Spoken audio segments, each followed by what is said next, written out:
Quand on est dans une grande communauté, une grande collectivité, c'est d'emmener un certain nombre de personnes, d'emmener tout le monde. Alors, il ne faut pas rêver, je crois qu'il ne faut pas chercher à emmener tout le monde, déjà. Ça, c'est la première chose. Mais par contre, le moteur, ça a été que les agents ont été, enfin, certains des agents ont été partie prenante. Parce que travailler sur la cantine, le restaurant scolaire, il faut que les agents ouvrent le compostage, il faut aller poser les déchets à un autre endroit, il faut tourner le compost, des choses comme ça. Il faut que les agents soient partie prenante. Faire un jardin, il faut aussi que les élèves soient partie prenante. La difficulté, c'est que lorsque les projets, là au départ c'était ça, viennent des enseignants, il faut que les élèves y adhèrent. Et parce qu'ils sont avec Monsieur X, ils vont avoir un projet autour du développement durable. Et s'ils sont dans la classe de Monsieur Y, ils ne vont pas l'avoir. Donc il y a un côté d'aléatoire. Il faut arriver à entraîner les élèves. Et ça, c'est à mon avis un des freins. Et il faudrait vraiment qu'il y ait aussi des projets qui puissent venir des élèves et qui après puissent acheminer. Ce qui n'était pas encore vraiment au point au niveau du lycée. On a eu des grands fonctionnaires qui sont venus aussi leur expliquer la négociation, comment ça se jouait. Et ils se sont totalement pris au jeu.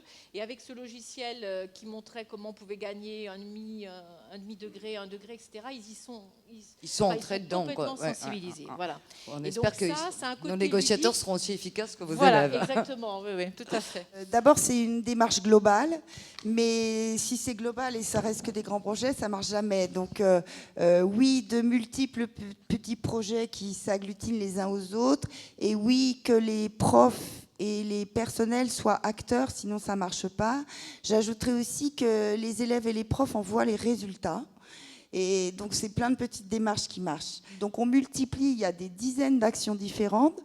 Et l'objectif, c'est que chacun, par sa petite action, comprenne à quoi ça sert pour la planète, mais aussi puisse démultiplier auprès d'autres, dans sa famille, pour lui plus tard, là où il va travailler, etc., et que les gestes deviennent plus ou moins automatiques.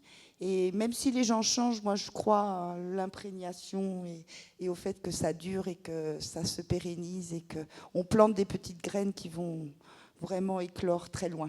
Alors le premier frein qu'il y avait à l'époque, on a commencé à accompagner les lycées notamment depuis 2005, et à l'époque le premier frein c'était qu'il fallait s'approvisionner auprès de chaque producteur de manière individuelle et que chaque producteur devait gérer sa logistique pour aller livrer l'établissement. Donc c'est vrai que quand on est sur des établissements en proche couronne ou dans Paris, c'est très compliqué pour des producteurs qui sont plutôt en grande couronne d'accéder aux établissements.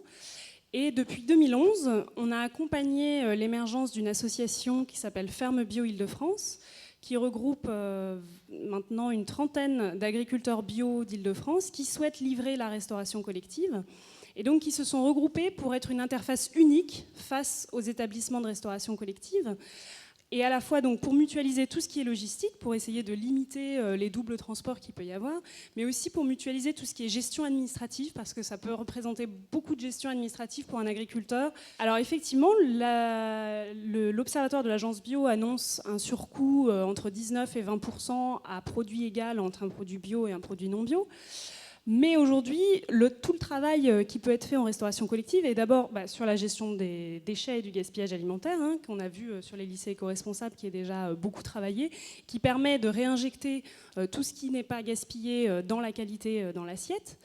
Et il y a aussi, en termes de gestion du budget, tout un travail qui peut être fait sur revenir à un travail de produit brut. En février, les deux ministères, l'Éducation nationale et le ministère de l'écologie et de l'environnement, se sont associés pour proposer justement qu'au sein des programmes, l'éducation à l'environnement soit présente. Justement de préparer cette COP21 de façon à ce que ce ne soit pas uniquement un événement international où on réunit quelques experts, mais que l'ensemble des élèves de France soient aussi associés. On a rassemblé un petit peu différents outils. Alors ça va de petits films de 3 minutes qui sont assez remarquables d'ailleurs, puisqu'ils sont faits par l'association Wild Touch, l'association de Luc Jacquet, qui présente justement avec des extraits de son film La glace et le feu, très simplement toutes ces questions-là. Alors après, il y a des questions autour de l'alimentation, autour des transports, autour de tout ça, mais ça permet de donner des petits éléments pour que tout un chacun qui va participer au débat puisse le préparer. Il y a aussi d'autres partenaires auxquels il faut penser, c'est les parents, puisque figurez-vous, les élèves ont des parents. Non, et tous. Absolument, c'est un scoop. Et l'idée d'associer les parents avec leurs propres connaissances et de les faire venir dans l'établissement permet de relayer ça et aussi de transposer ça à la maison. Donc c'est aussi une autre façon de disséminer un petit peu tous ces sujets. Nous avons souhaité, avec le président Boutry, mettre en place cette semaine durable dans un cadre qui soit collégial, que ce cadre aussi puisse déborder au-delà même des amphithéâtres. C'est-à-dire donc on aura évidemment 3 temps forts, 3 journées fortes à l'université, donc le 28, 29, 30, avec une transversalité, des tables rondes, des interventions de spécialistes internationaux, des collègues de toutes sortes qui vont intervenir. Mais parallèlement à cela, nous aurons aussi une exposition d'art contemporain qui va réunir 11 artistes. Et ces artistes, certains auront aussi la préoccupation de mettre en mouvement des actes participatifs. Donc notre objectif, c'est évidemment de suivre tous ces débats de la COP, de la COI, tout ce qui pourra aussi se poursuivre, mais de sensibiliser une jeunesse qui a une drôle de responsabilité et peut-être très peu de moyens par rapport aux enjeux. Donc il faut leur donner des moyens. Et nous, les moyens qu'on donne, c'est savoir employer la connaissance le plus possible et la mettre en perspective. Effectivement, on arrive à faire comprendre que la question des changements climatiques, elle est là aujourd'hui, quoi. C'est pas, en fait, l'ours blanc, ça permettait de sensibiliser il y a 20 ans, mais en fait aujourd'hui l'ours blanc c'est loin, non, les changements climatiques c'est ici aussi, chez vous en France. Toutes les enquêtes récentes montrent qu'effectivement, et ça ne concerne pas que les enfants ou les jeunes, c'est qu'on a une grande difficulté en tant qu'être humain, c'est à accepter effectivement ce dérèglement. Pardonnez-moi, je préfère parler de dérèglement parce que vous parliez justement des phénomènes qui sont accrus localement et que notamment vis-à-vis des jeunes, finalement il est presque plus pertinent. Vous avez eu, si j'ose dire, l'opportunité d'une tornade ou votre travail sur les sauterelles, parce que c'est vrai que c'est bien triste les petits ours tout maigres, je veux dire, qui flottent dans leur manteau de fourrure, mais mine de rien, c'est loin. Et nous, adultes, ça va plus loin. Il va se mettre à faire demain 30 degrés à Paris. Tout le monde va me dire, le réchauffement climatique, mais bien sûr, il est en cours. Regarde, on est en jupette au mois d'octobre. Oui, sauf qu'il suffit qu'il fasse moche et tout le monde vous dit...